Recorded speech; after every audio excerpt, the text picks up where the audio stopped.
1996 সালের জানুয়ারি। বিএনপি সরকার তখন একতরফা সাধারণ নির্বাচনের প্রস্তুতি নিচ্ছিল, আর বিরোধী দল আওয়ামী লীগ তত্ত্বাবধায়ক সরকারের দাবিতে তুমুল আন্দোলন চালিয়ে যাচ্ছিল। হরতাল, অবরোধ, সংঘর্ষ এবং অগ্নিসংযোগে দেশ কার্যত অচল হয়ে পড়েছিল। 1994 সালে মাগুরার উপনির্বাচনে ভোট জালিয়াতির অভিযোগ এনে আওয়ামী লীগ নির্দলীয় সরকারের দাবিতে আন্দোলন শুরু করে। ধারাবাহিক কর্মসূচির অংশ হিসেবে 9 মাসের মধ্যেই তাদের সংসদ সদস্যরা পদত্যাগ করেন। আওয়ামী লীগের পাশাপাশি জামায়াতে ইসলামী ও জাতীয় পার্টির সংসদ সদস্যরাও একই পথে হাঁটে। 1995 সালের পুরোটা জুড়েই হরতাল ও অবরোধ কর্মসূচির মাধ্যমে চাপ বাড়াতে থাকে বিরোধীরা। এ সময় 1996 সালের 15 ফেব্রুয়ারির একতরফা নির্বাচনের দিন ঘনিয়ে আসায় আন্দোলন আরও তীব্র হয়। বিএনপি সরকার প্রধান খালেদা জিয়া একতরফা নির্বাচনের পক্ষে অটল ছিলেন এবং বিভিন্ন জায়গায় সমাবেশ করছিলেন। বিরোধীরা পাল্টা হরতাল ও কালো পতাকা প্রদর্শন করে তার প্রতিটি সমাবেশ প্রতিহত করার চেষ্টা চালায়। পরিস্থিতি এমন পর্যায়ে পৌঁছায় যে ফেনী ও রাজশাহীতে তার সমাবেশ বাতিল করতে হয়। এমনকি তার গাড়িবহর লক্ষ্য করে বোমা হামলার ঘটনাও ঘটে। অপরদিকে ক্ষমতাসীন দল বিরোধী দলের মিছিল সমাবেশেও হামলা চালায়। সহিংসতা ছড়িয়ে পড়ে সারা দেশে, আইনশৃঙ্খলা পরিস্থিতি ভেঙে পড়ে, আর যানবাহন চলাচল কার্যত থেমে যায়। নির্বাচনের আগে 14 ও 15 ফেব্রুয়ারি লাগাতার হরতাল ডাক দেয় বিরোধীরা।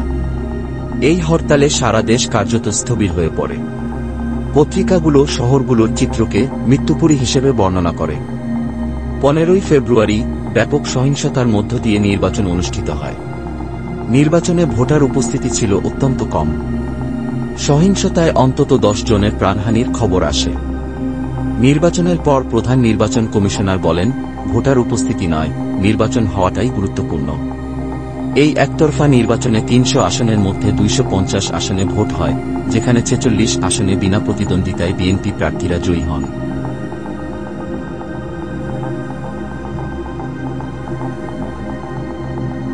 ফেব্রুয়ারি একতরফা নির্বাচনের পর তৎকালীন বিরোধী দলীয় শেখ হাসিনা আন্তর্জাতিক সম্প্রদায়ের আহ্বান জানান, তারা যাতে সেই সরকারকে স্বীকৃতি না দেয়।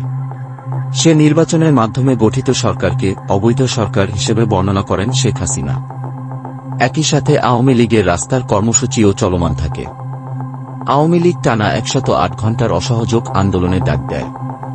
সবচেয়ে বড় সহিংসতা হয় বন্দরনগরী চট্টগ্রামে।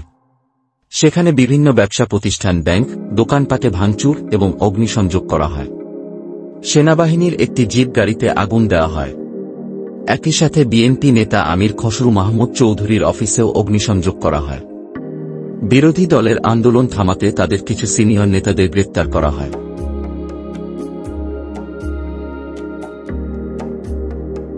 1996 সালের জানুয়ারি মাসে নিউ ইয়র্ক টাইমসের এক প্রতিবেদনে উল্লেখ করা হয়, 22 মাসের রাজনৈতিক অচলাবস্থার পরও সরকার ও বিরোধী দল কোনো ফলপ্রসূ আলোচনায় আসতে পারেনি। ঢাকায় নিযুক্ত তৎকালীন মার্কিন রাষ্ট্রদূত ডেভিড এন মেরিল বিএনপি এবং আওয়ামী লীগের মধ্যে রাজনৈতিক সমঝোতা করার চেষ্টা করেছিলেন। তবে সেই প্রচেষ্টা কোনো মীমাংসায় পৌঁছায়নি। পর্দার আড়ালে মাঝে মধ্যে দুপক্ষের মধ্যে আলাপ আলোচনা চললেও তা নির্দিষ্ট সমাধানে পৌঁছাতে ব্যর্থ হয়। এই আলোচনায় মুখ্য ভূমিকা পালন করেন ঢাকায় নিযুক্ত মার্কিন রাষ্ট্রদূত। সমঝোতা হলে নির্বাচনের তারিখ পরিবর্তনেরও সম্ভাবনা ছিল। তবে এমন পরিস্থিতির মধ্যেই নির্বাচন কমিশন নির্বাচনের তফসিল ঘোষণা করে এবং ভোট গ্রহণের দিন ধার্য করা হয় 7 ফেব্রুয়ারি। জানুয়ারি মাসের প্রথম সপ্তাহে আওয়ামী লীগের 3 নেতা আমির হোসেন আমু, তোফায়েল আহমেদ এবং মোহাম্মদ নাসিম রাষ্ট্রপতি আব্দুর রহমান বিশ্বাসের সাথে সাক্ষাৎ করেন। তারা রাষ্ট্রপতিকে অনুরোধ জানান যেন তিনি রাজনৈতিক সংকট নিরসনে উদ্যোগ নেন। আওয়ামী লীগ নেতারা রাষ্ট্রপতিকে জানান, খালেদা জিয়া প্রধানমন্ত্রী হিসেবে ক্ষমতায় থাকার কারণে সংকটের সমাধান হচ্ছে না।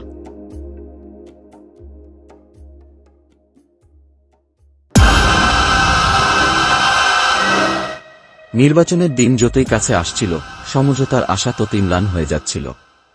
অনেকেই ধারণা করেছিলেন যে নির্বাচনের তারিখ পেছানো হতে পারে, কিন্তু আওয়ামী লীগ সাফ জানিয়ে দেয়, নির্দলীয় তত্ত্বাবধায়ক সরকারের বিষয়ে সিদ্ধান্ত না হলে তারিখ পেছানোর কোনো অর্থ হবে না। এমন পরিস্থিতিতে সংকট সমাধানের জন্য সক্রিয় ভূমিকা নিচ্ছিলেন ঢাকায় নিযুক্ত মার্কিন রাষ্ট্রদূত ডেভিড এন মেরিল। তিনি বিএনপি এবং আওয়ামী লীগের সঙ্গে নিয়মিত যোগাযোগ রাখছিলেন। আওয়ামী লীগের দাবি ছিল প্রধানমন্ত্রী খালেদা জিয়া পদত্যাগ করবেন এবং নির্দলীয় ও নিরপেক্ষ একটি উপদেষ্টা পরিষদের কাছে ক্ষমতা হস্তান্তর করবেন। সেই পরিষদের প্রধান উপদেষ্টার হাতে থাকবে নির্বাহী ক্ষমতা।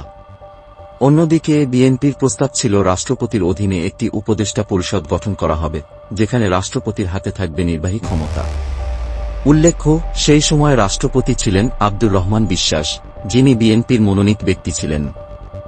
নিউ ইয়র্ক টাইমসের এক প্রতিবেদনে বলা হয়, নির্বাচনের আগে তৎকালীন প্রধানমন্ত্রী খালেদা জিয়া পদত্যাগের প্রস্তাব দেন।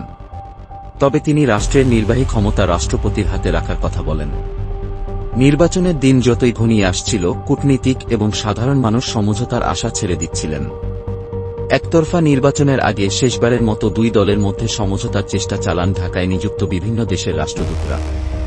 মার্কিন রাষ্ট্রদূত ডেভিড এন মেরিল পুনরায় আলোচনার উদ্যোগ নেন। মনোনয়নপত্র দাখিলের আগের দিন ৬টি দেশের রাষ্ট্রদূতরা প্রধানমন্ত্রী খালেদা জিয়া এবং বিরোধী দলীয় নেত্রী শেখ হাসিনার সঙ্গে দীর্ঘ বৈঠক করেন। এই বৈঠকে অংশ নেন আমেরিকা, কানাডা, ইউরোপীয় ইউনিয়ন, যুক্তরাজ্য, জাপান এবং অস্ট্রেলিয়ার রাষ্ট্রদূতরা। তবে তারা সমঝোতা করতে ব্যর্থ হন। ওয়াশিংটনে মার্কিন পররাষ্ট্র দপ্তরের মুখপাত্র নিকোলাস বার্নস এক ব্রিফিংয়ে জানান, সরকার এবং বিরোধী দলের মধ্যে আলোচনা এগিয়ে নিতে রাষ্ট্রদূত ডেভিড এন মেরিল 2 মাস ধরে কাজ করছেন। নিকোলাস বার্নস বলেন, যুক্তরাষ্ট্র কোনো নির্দিষ্ট সমাধানের পথ নির্ধারণ করেনি।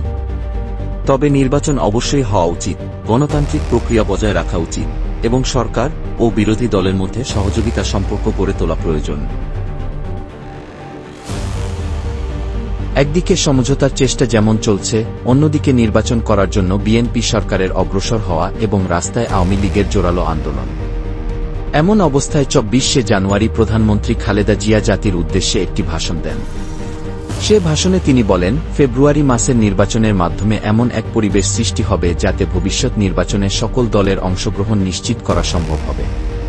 খালেদা জিয়ার সে ভাষণে বোঝা যায়, নির্বাচনের পরে দ্রুত আরও একটি নির্বাচন অনুষ্ঠিত হবে এবং হয়তো বিরোধী দলের দাবি মেনে তত্ত্বাবধায়ক সরকারও প্রতিষ্ঠা করা হবে। খালেদা জিয়া বলেন, ২১শে ফেব্রুয়ারির মধ্যে নির্বাচন না হলে দেশে সাংবিধানিকভাবে কোনো নির্বাচিত সরকার থাকবে না। সেজন্য এই নির্বাচনটিকে তিনি গণতান্ত্রিক প্রক্রিয়া অব্যাহত রাখার নির্বাচন হিসেবে বর্ণনা করেন। নির্বাচনের জন্য তখন সেনাবাহিনীও মোতায়েন করা হয়েছিল। অস্ত্র উদ্ধারের জন্য সেনাবাহিনী দেশের বিভিন্ন জায়গায় অভিযান শুরু করে এবং রাস্তায় টহল দেয়। কিন্তু সেনাবাহিনীকে ব্যারাকে ফিরিয়ে নেবার দাবি তোলে বিরোধী দলগুলো। নির্বাচনের প্রতি পশ্চিমা দেশ এবং দাতা সংস্থাগুলো যাতে সমর্থন না দেয় সেজন্য আহ্বান জানান শেখ হাসিনা। নির্বাচন ঠেকানোর জন্য ১৪ এবং ১৫ই ফেব্রুয়ারি হরতালের ডাক দেয় বিরোধী দলগুলো। নির্বাচন সফল করার জন্য তৎকালীন প্রধানমন্ত্রী খালেদা জিয়া বিভিন্ন জায়গায় সমাবেশ করেছেন। ফেনীতে এক জনসভা শেষে খালেদা জিয়া বলেন, বিরোধী দলের আন্দোলনে তিনি বিচলিত নন। খালেদা জিয়া বলেন, নির্বাচনে বিরোধী দল অংশ নিলে তিনি আনন্দিত হতেন। তারা অংশ নিলে নির্বাচন প্রতিদ্বন্দ্বিতাপূর্ণ হতো। বিরোধী দলের তুমুল হরতাল এবং সহিংস প্রতিবাদের মধ্যেই ১৫ই ফেব্রুয়ারি একতরফা নির্বাচন অনুষ্ঠিত হয়। খালেদা জিয়া আবারও প্রধানমন্ত্রী হিসেবে শপথ গ্রহণ করেন। নির্বাচনের কিছু দিনের মধ্যেই মার্কিন কংগ্রেস সদস্য বিল রিচার্ডসন ২ দিনের এক সফরে ঢাকায় আসেন। বিমানবন্দরে নেমেই তিনি সাংবাদিকদের জানান যে বাংলাদেশের রাজনৈতিক পরিস্থিতি নিয়ে তার কিছু অভিমত আছে এবং সেসব অভিমত তিনি সরকার ও বিরোধী দলকে জানাবেন। বিল রিচার্ডসন ঢাকায় আসার আগে মার্কিন পররাষ্ট্র দফতর এবং ঢাকায় নিযুক্ত মার্কিন রাষ্ট্রদূত ডেভিড এন মেরিল বাংলাদেশের রাজনৈতিক পরিস্থিতি নিয়ে তাকে অবহিত করেন।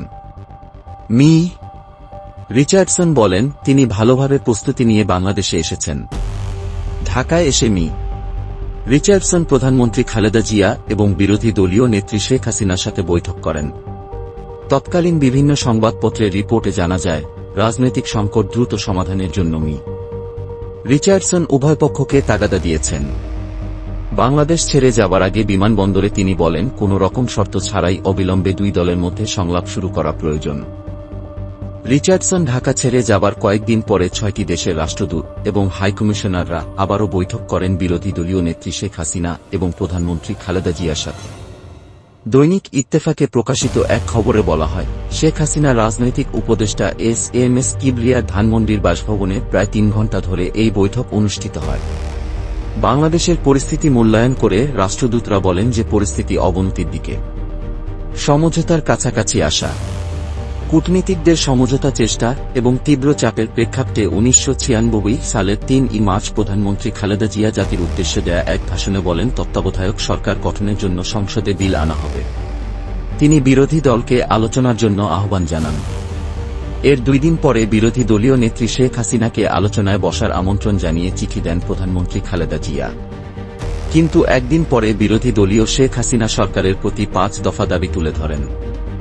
এসব দাবির মধ্যে রয়েছে 15 ফেব্রুয়ারির নির্বাচন বাতিল, 11 মার্চের মধ্যে প্রেসিডেন্ট কর্তৃক রাজনৈতিক নেতৃবৃন্দের বৈঠক ও তত্ত্বাবধায়ক সরকার গঠন, মে মাসের মধ্যে ষষ্ঠ সংসদ নির্বাচন প্রেসিডেন্ট কর্তৃক আলোচনার উদ্যোগ নেবার জন্য বিরোধী দল যে দাবি তুলে ধরেছে সেটি একদিন পরেই মেনে নেয় বিএনপি।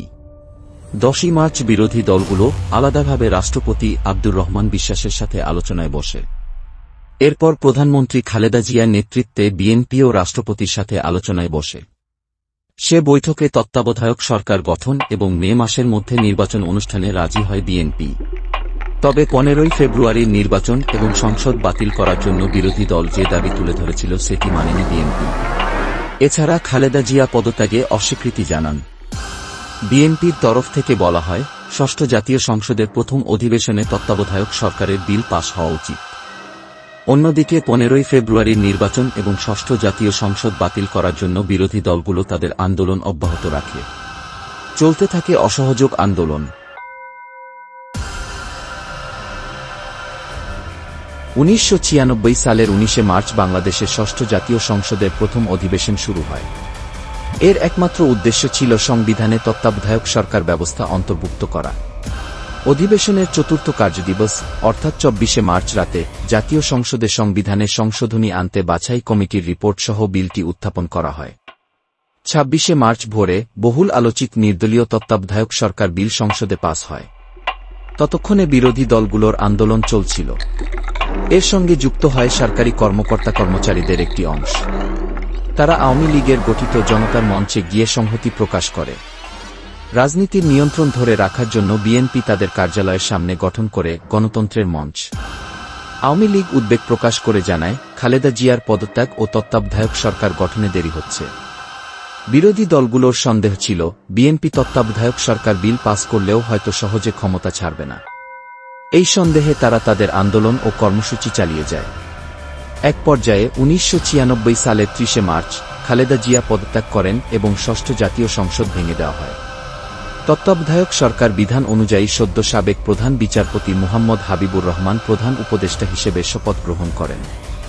এই তত্ত্বাবধায়ক সরকার সপ্তম জাতীয় সংসদের নির্বাচন আয়োজন করে। নির্বাচনের মাধ্যমে 21 বছর পর আওয়ামী লীগ ক্ষমতায় ফিরে আসে।